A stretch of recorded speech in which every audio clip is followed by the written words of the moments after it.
Babad Jaka Tingkir adalah sebuah karya sastra klasik yang berisi kisah sejarah, mitologi, dan kepercayaan yang spesifik membahas tentang keberadaan tokoh Jaka Tingkir. Dibuat pada abad ke-18 Masehi di Keraton Surakarta pada masa pemerintahan Paku Buwono VI. Babad Jaka Tingkir berisi kisah Sang Raja Agung dari Pajang, yaitu Sultan Hadiwijaya. Namun dalam babad ini tidak mengisahkan sejarah Raja Agung tersebut. Babad ini hanya mengisahkan asal-muasal raja, silsilah keluarga, dan daerah yang menopang kerajaan Pajang. Perlu diketahui dalam babad Jaka Tingkir terdapat kiasan-kiasan yang mungkin jika diterjemahkan akan bermakna lain. Diceritakan Kebo Kenanga adalah cucu dari Brawijaya V, anak dari Raden Handayaningrat. Sebagai keturunan darah biru, Kebo Kenanga yang harusnya melanjutkan tampuk kepemimpinan dari ayahnya malah mengubah haluan menjadi seorang kiai di desa yang sederhana dan disegani oleh para santri-santrinya. Kebo Kenanga mengajarkan Islam di daerah pedalaman Jawa bernama Pengging, sekarang daerah Bayolali, sehingga lebih dikenal dengan nama Ki Ageng Pengging. Ki Ageng Pengging berdakwah Islam dengan bercorak tasawuf filsafat, sesuai dengan apa yang diajarkan oleh gurunya, yaitu Syekh Lemah Abang atau Syekh Siti Jenar. Ajaran Islam yang mereka amalkan ini menurut anggapan para wali songo dan para fuqaha kerajaan Demak membahayakan umat Islam dan akan membawa masyarakat awam ke dalam sifat fanteisme. Dengan dalih inilah kemudian Ki Ageng dipanggil beberapa kali untuk menghadap Raja Demak. Raden Patah mencurigai Ki Ageng ingin memberontak kepada dirinya sebagai penguasa kerajaan Islam. Ki Ageng Pengging pun sebenarnya masih memiliki kekerabatan dengan Raja Demak sebagai keturunan Brawijaya V. Sehingga Raja Demak berpikir Ki Ageng Pengging ingin menjadi raja. Dengan asumsi inilah Raden Patah kemudian mengutus bawahannya untuk memanggil Ki Ageng menghadap. Namun Ki Ageng Pengging menolak datang ke Demak. Karena selalu menolak, kemudian Raden Patah mengutus Sunan Kudus menuju ke tempat Ki Ageng Pengging.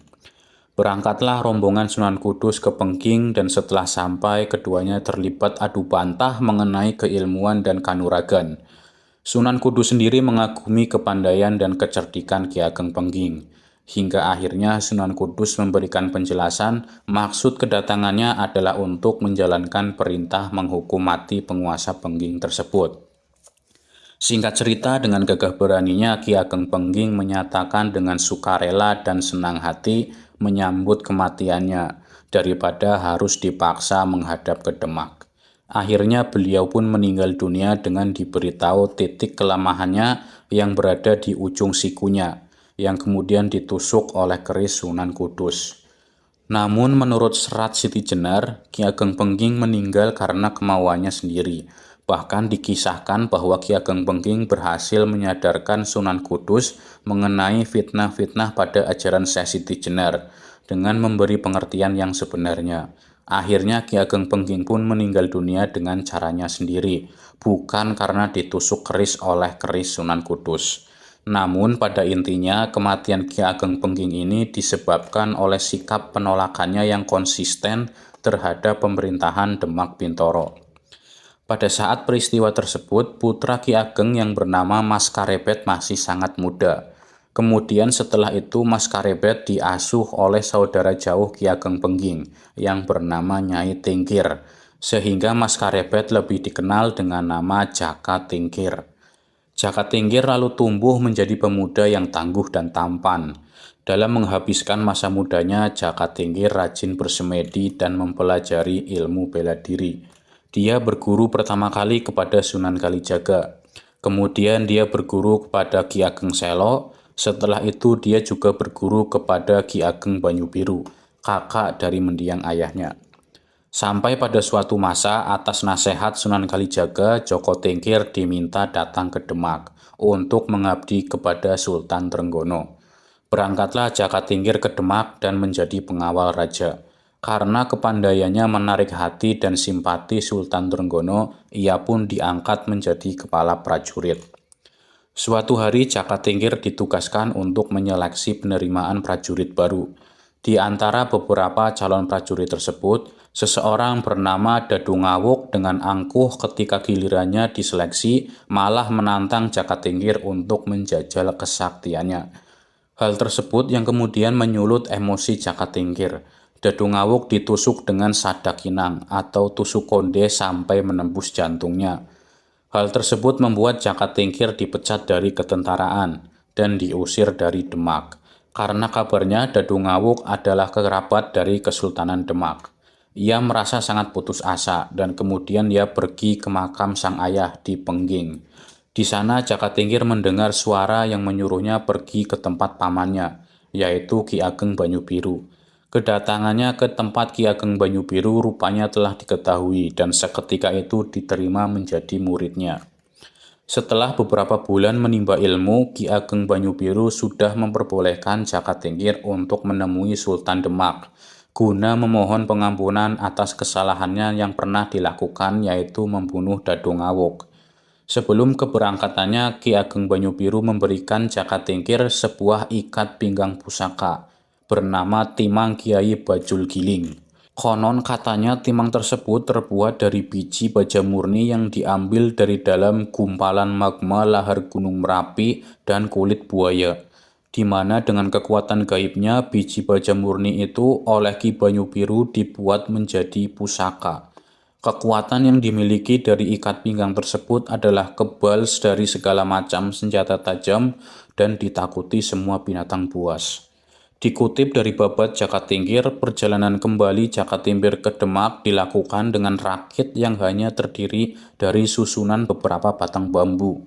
Saat akan melewati Kedung Srengenge yang masuk aliran Sungai Bengawan Solo, Jakatingkir menghadapi hambatan karena adanya sekawanan buaya kurang lebih berjumlah 40 ekor yang menjadi penghuni dan penjaga gedung tersebut.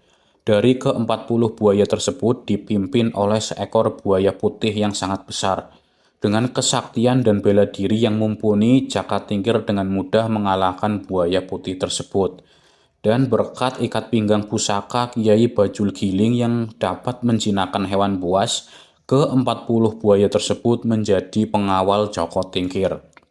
Jika ditafsirkan kembali, bisa jadi 40 buaya tersebut adalah kelompok kriminal dan buaya putih adalah pimpinannya, yang kemudian dikalahkan lalu anak buahnya menjadi pengikut Jakatingkir. Setelah Jakatingkir sampai di Dusun Bulu, ia mengetahui keberadaan Sultan Trenggono sedang berada di Pesanggrahan Prawoto, atau tempat peristirahatan raja di Gunung Prawoto. Jakatingkir berniat mengambil hati Sultan dengan sebuah strategi yang dirancang gurunya. Strategi ini terbilang nekat karena berniat mengobrak-abrik pesanggrahan milik penguasa Demak itu. Untuk melancarkan strateginya, dia mencari seekor kerbau besar bernama Kebodanu. Kemudian dia memberi tanah yang telah diisi jampi-jampi oleh Ki Ageng Banyu-Biru ke dalam mulut kerbau tersebut. Setelah memakan tanah tersebut, mata kerbau menjadi merah dan mengamuk di pesanggrahan. Tidak ada satupun prajurit yang sanggup menaklukkan kerbau beringas itu. Saat-saat itulah kemudian Jakatingkir muncul dan Sultan meminta Jakatingkir mengatasi amukan Kebodanu. Sultan pun berjanji akan memaafkan kesalahannya yang telah sembrono membunuh Dadu Ngawuk.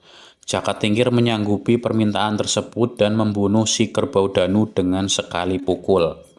Kejadian tersebut juga bisa diterjemahkan yaitu Jakatingkir atas saran gurunya Ki Banyu-Biru untuk menghasut dan memprovokasi seorang jagoan bernama Kebodanu agar mengamuk di pesanggrahan Sultan Trenggono, dan hanya Jakatingkir yang tahu kelemahan Kebodanu. Jakatingkir akhirnya dapat kembali ke Demak dan menjadi kepala prajurit. Pada momen inilah Jakatingkir kemudian meniti karir politiknya. Mas Karebet atau Jakatingkir juga dinikahkan dengan salah seorang putri Sultan Trenggono yang bernama Ratu Mas Cempaka. Tidak lama setelah menjadi menantu Sultan Trenggono, Jakatingkir juga diangkat menjadi adipati di daerah Pajang. Selama menjadi adipati, dia menaklukkan wilayah lain seperti Kedu, Begelen, dan Banyumas. Setelah itu, karir politik Joko Tingkir menanjak seiring peristiwa pembunuhan Sunan Prawoto oleh Arya Penangsang, sampai akhirnya mendirikan Kerajaan Pajang dengan gelar Sultan Hadiwijaya.